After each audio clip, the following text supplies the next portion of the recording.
Welcome to this explainer. Okay, look, right now, a fundamental, completely massive transformation is rewriting the tech world as we know it. Today, we're unpacking exactly why the biggest vendors on the planet are basically ripping up the old rules of channel partnership, what the new rules actually look like, and most importantly, how you can stay ahead of the curve. Over $900 million. Yeah, in just the last 30 days alone, 3 of the absolute biggest names in tech poured nearly $1 billion combined into restructuring who actually gets to be their partner. They are completely redesigning incentive structures, tiers, the whole shebang.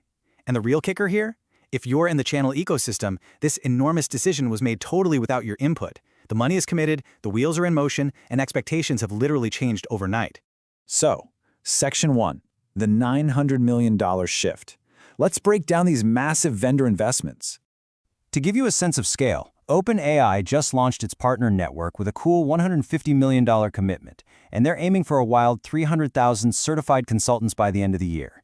Meanwhile, Google Cloud didn't just match that, they absolutely eclipsed it, dropping an astonishing $750 million squarely on agentic AI enablement. I mean, to put that into perspective, they are spending more on teaching partners how to use AI than some countries spend on their entire space exploration programs. These are not just minor program updates, folks. These are absolute market earthquakes. Right around the same time, Microsoft rolled out this new Frontier Distributor designation. Think of this like an exclusive VIP backstage pass giving you first access to their AI portfolio and go-to-market support. Heavyweights like Ingram Micro and Arrow Electronics have already secured it, but a really stark reality is setting in here. Top-tier access is no longer automatic, and the reason is super simple. Vendors want to de-risk their own AI investments by making absolutely sure that only the most capable partners are handling their flagship tools. So a very clear industry pattern is emerging. From Microsoft to Arctic Wolf, vendors are outright killing pure deal volume incentives. Frankly, they just don't care how many boxes you move anymore. The new currency? It's proven, certified capability. If a vendor is banking their entire stock price on AI adoption, they're only going to reward the partners who can actually deliver that specific transformation to the end user. Which brings us to Section 2, the new rules of partnership, and the immediate threat to the middle. So vendors used to pay you for the initial handshake, right? You move the hardware, get the signature, you're good. Today, that old model is practically dead. Scorecards have shifted completely away from the transaction and toward ongoing lifecycle value, so adoption, expansion, and renewal. Why? Because AI isn't just a one-and-done sale. It's an evolving habit for the customer. If you're only focused on the close, your value to these vendors is, honestly, plummeting. And hey, if you're thinking this is some distant, hypothetical future, think again. 60% of channel organizations are planning to embed AI into their partner programs by the end of this year. That means the scorecards, the deal registration systems, and those incentive tiers you rely on right now, they are actively being rebuilt as we speak. Relying on last year's relationship capital is a strategy that is expiring incredibly fast. The urgency is very, very real. Just look at Microsoft. Their CSP growth margin changes kick in on October 1st. That's literally just 1 quarter away.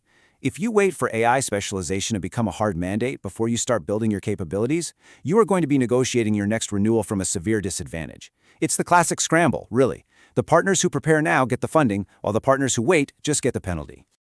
Let's get practical. Section 3, your immediate action plan. 3 steps to secure your margins this week. Okay, take a breath, because here's the good news. You absolutely do not have to pivot your entire business model into becoming some full-fledged AI company. You don't have to go out and hire a whole team of prompt engineers tomorrow. You just need a single, defensible, certifiable capability that perfectly aligns with where your primary vendor is currently spending their cash. That is the new barrier to entry for the top tier. So, here is your tactical, 3-step survival plan for this week. Step 1. Pull your current agreement and check if your next cycle requires an AI specialization. If you don't know, it is definitely time to buy your vendor manager a coffee and find out. Step 2. Get just 1 team member enrolled in a subsidized AI certification immediately. And Step 3. Start translating the renewal work you already do into your vendor's new scorecard format. Look, you're likely doing the heavy lifting already. You just need to make sure you start getting the credit for it. If there's one absolutely vital move you take away from this, it's leveraging those subsidized enablement budgets today. Vendors are basically offering to pay to train your people right now, but trust me, that generosity is going to vanish the second every other partner wakes up and starts asking for it. Securing just 1 certification before your cycle closes will literally dictate the margins you get for the entire next year. Vendors are no longer making you choose between a good relationship and deep technical capability. They are funding both, but only for those who move first. So I'll leave you with this question. Are you going to treat this quarter as vital prep time to dictate your own future? Or will you just wait, fall behind, and accept whatever terms they hand you next quarter? The choice is entirely yours. Thanks for joining this explainer, and we'll catch you next time.